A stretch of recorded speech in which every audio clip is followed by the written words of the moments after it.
We will now move to the final segment. This is a tip session for the benefit of our members and for our guests.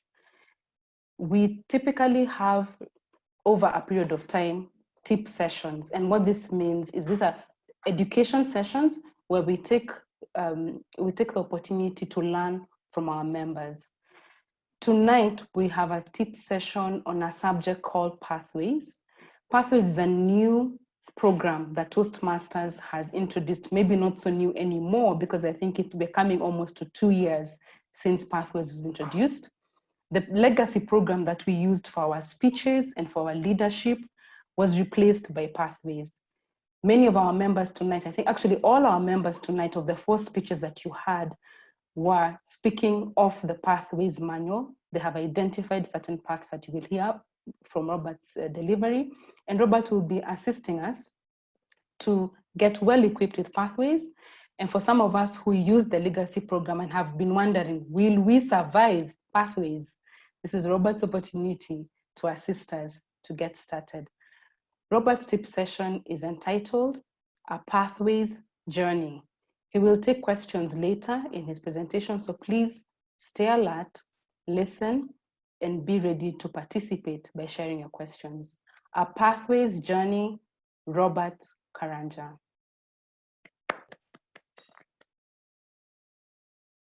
Thank you, Madam Toastmaster.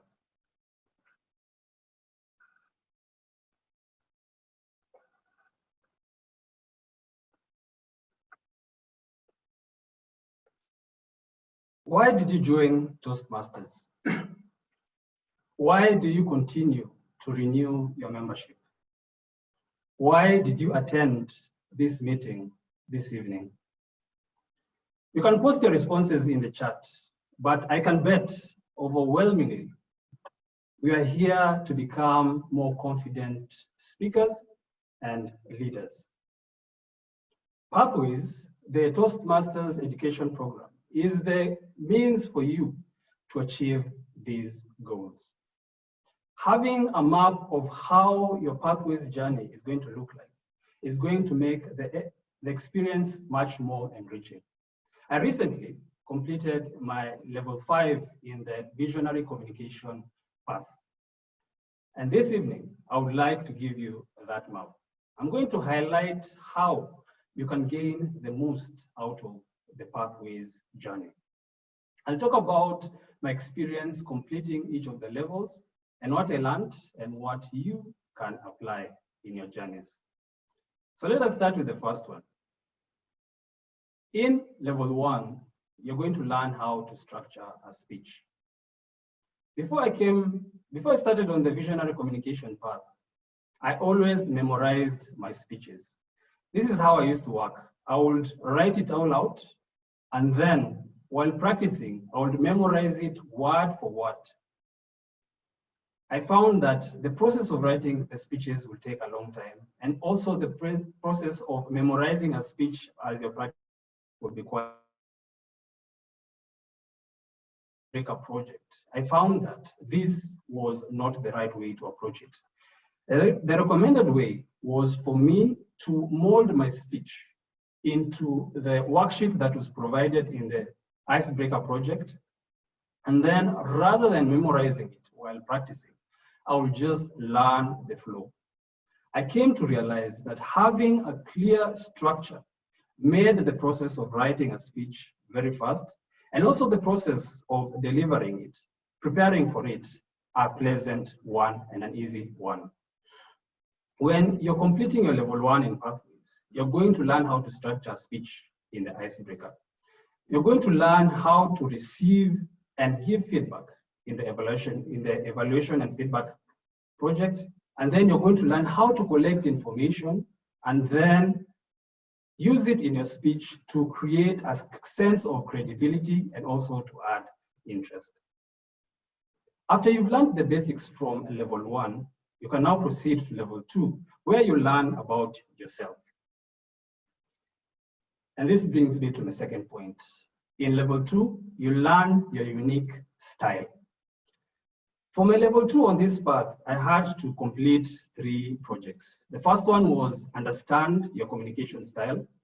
The second one, like Sophie, was understand your leadership style.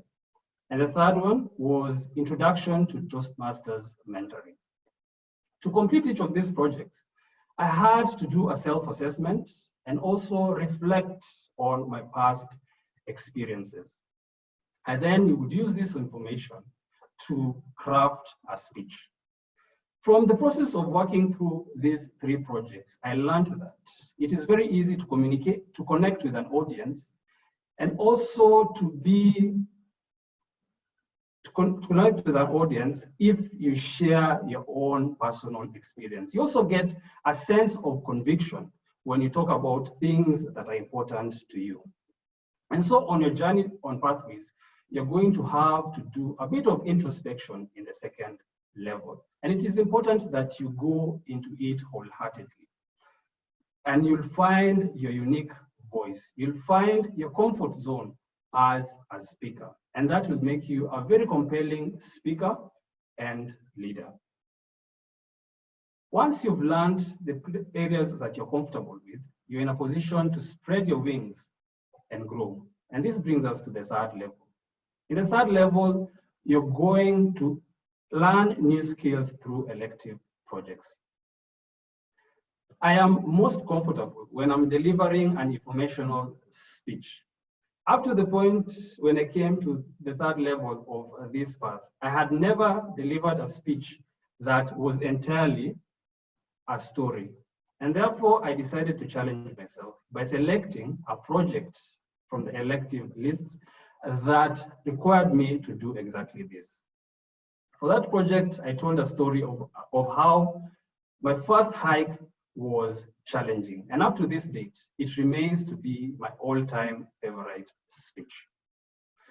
When you get to level 3, 4, and 5, you're going to encounter what I've just referred to as elective projects. Using the example of level 3, you'll be given a list of projects and required to work on 2 of them. Do not rush this process. Take your time to understand the descriptions of every of these projects. Take your time to reflect on the feedback that you've received in the past.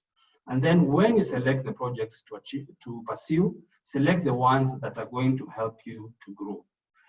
I take the example of Wajiro Morevi and the project that she delivered today. She went out of her comfort zone and decided to deliver a humorous speech, to learn how to use anecdotes and stories in a humorous speech. And as you go through this process, you'll find that your confidence as a speaker and as a leader starts to grow. And as the confidence is growing, your competency can also grow. And this brings me to the fourth level. In the fourth level, you learn how to be competent by following a proven process of success. One of the projects that I needed to complete in the fourth level was called Communicating Change. In this project, I needed to analyze an audience and then craft my communication in such a way that a change that audience was facing would seem surmountable. They would embrace that change. And so I decided to apply it to I followed the process that was recommended by that project, and that helped us to smoothly transition from physical meetings to online meetings. In level 4 and level 5, most of the projects will have several workbooks that you need to fill in. I advise you to fill them all in. It is in the process of carrying out these tasks that you become a competent speaker and a competent leader. And as you grow, as you achieve a level of competence, you're in a position to apply that knowledge, to demonstrate your expertise. And this brings me to the final level. In level 1, you will learn how to apply projects to your personal life. When I was in level 2, I learned that when I got to level 5, I will need to deliver a speeches in a project titled Develop a Vision. And as I made my way up to level 5, I started thinking about how I would approach this project.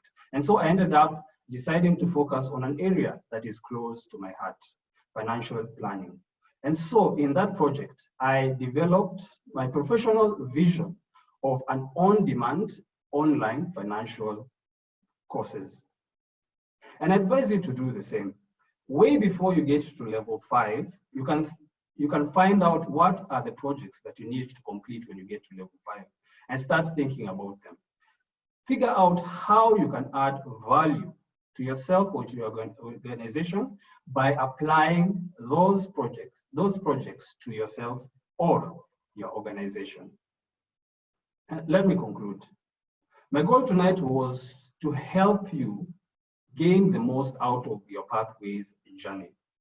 My advice is while you're in level 1, learn how to structure a speech. When you get to level 2, start to study your style and get comfortable in it. In level 3, go out of your comfort zone and learn new skills using the elective projects. In level 4, learn how to be competent by committing to a proven process. And in level 5, add value by applying those projects to your life or to your organization. It is axiomatic that a journey of 1,000 miles starts with one step. It is also axiomatic that in most things we learn by actually going through the process of doing those things. And so do not wait to learn all about all the aspects of pathways before you get started. Commit to the first project that you're going to be presented with, the icebreaker. Put all your effort into going through it and to doing the exercises that are in that project, and all the rest of the learning that comes in pathways will follow. Back to you, Madam Toastmaster.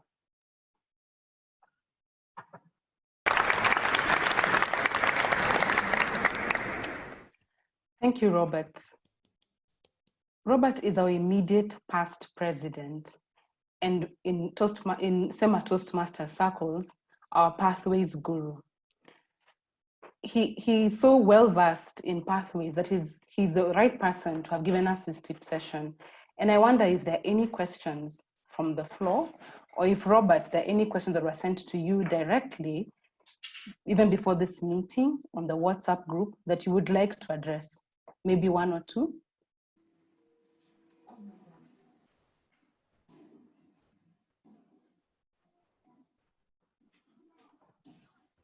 Yes, one of the questions is how do you go about selecting a path? And from my experience selecting this visionary communication path, it is a gap that I identified in my own understanding. I had been pursuing the innovative planning path before this one. And in that process, I learned how to execute projects. However, I realized there was a gap where I did not know how to effectively communicate my vision for the projects and how to get team members to come into my project. And so to fill in that gap, I decided to pursue the visionary communication path. And it's the same with any other path that you're going to pursue. You identify the gap that you would like to fill, you identify your personal objectives, and then you go out of your way to fill that gap by selecting an appropriate path.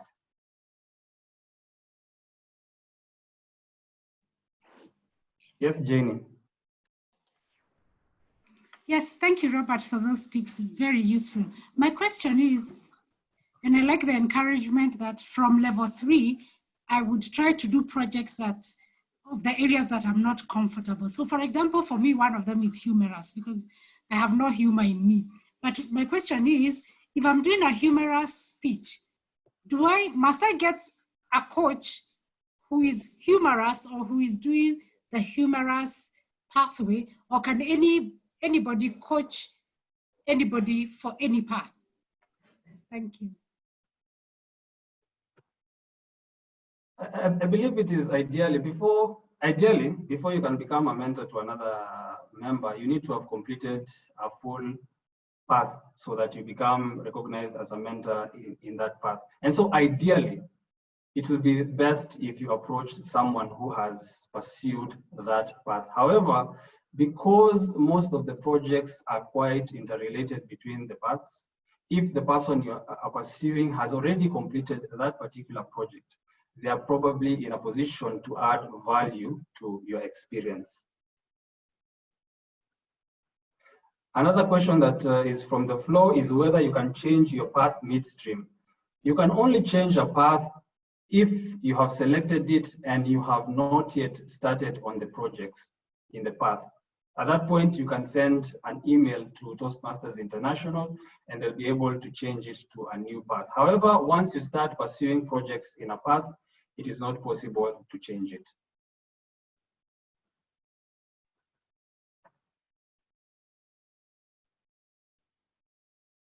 Someone else has asked, without writing out your speeches, how do you gauge the time without the number of words guiding you? I think once you've delivered enough speeches, you get a sense of the amount of content that is required. For example, this speech had 4 points, and I know how to, through experience, I've learned how to make sure that each point goes for about a minute. No, goes for about 2 minutes. And so I was guaranteed that I was going to be within time. But also it means that you need to practice a lot before you turn up to speak, so that in that process of practicing, you time yourself and keep adding or removing content as you go along.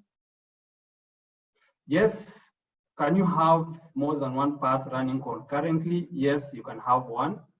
And it is especially advisable that as you approach level 5, for example, level 5 projects can take quite a long time to complete. And so once you get to level 5, it might be a good idea to sign up for a second path so that you can be doing the easier projects as you complete those longer projects of level 5. So but for the first time that you are going through pathways, I advise you first of all, go all the way through until you get to level 5 and then sign up for another path when you get there.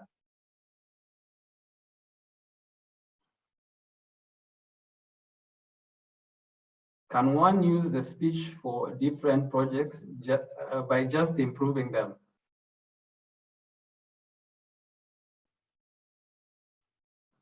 There's a time I used the same speech for different projects. This was for the evaluation and feedback project, where the first speech I was evaluated and then I improved on it and then delivered a second time. It is possible to do that. However, you will be limiting yourself because every time you go through the process of writing a speech and practicing it, you are growing yourself. So making it a practice of repeating projects might limit the amount of growth that you are able to experience. Excuse me, Robert, there's a question that had been asked before by Beverly Ongaro, and she asks, is the knowledge applicable where a person has to give speeches in workshops and conferences for purposes of education or sharing research findings? Yes, it is possible. And especially when you get to level 4 and level 5 projects, most of those projects are quite applicable outside Toastmasters. For example, one project in level 5 that I did in the past is called Prepare to Speak Professionally. And in that project, you learn how to deliver a long speech, not the 5 to 7 minute speeches that we deliver at Toastmasters. And so that is applicable in other areas. There are also projects where you can moderate panels and handle question and answers. So once you get to level 4 and level 5, a lot of those projects are applicable in other settings. But personally, even from level 1, 2, and 3, I've found that by actually going through the process of learning the mechanics of writing a speech, the mechanics of delivering a speech, you're actually growing in confidence. You're actually learning how to communicate with people in different settings. Just before I close, I'll answer one question. How long did it take you to become so eloquent and confident in speaking? I think I became confident after completing No, I became confident after completing 2 levels. I remember that in February last year, that is the day I first felt absolutely confident when I was delivering a speech. And so what it came out of consistently delivering speeches and facing your fears as often as possible. Thank you very much, Madam Toastmaster. I can answer any questions in the chat. Thank you, Robert. We have had a very good tip session and we have 5 minutes for a break now, cut down to 3. But I would like to offer you 1 minute or 30 seconds to conclude by just mentioning to the Toastmasters who are online tonight and our guests, just some of the paths that we have available, the titles of those paths, what are we working towards? One of them is dynamic leadership. If you could just list 2 or 3 and then we conclude and I will lead us into the break.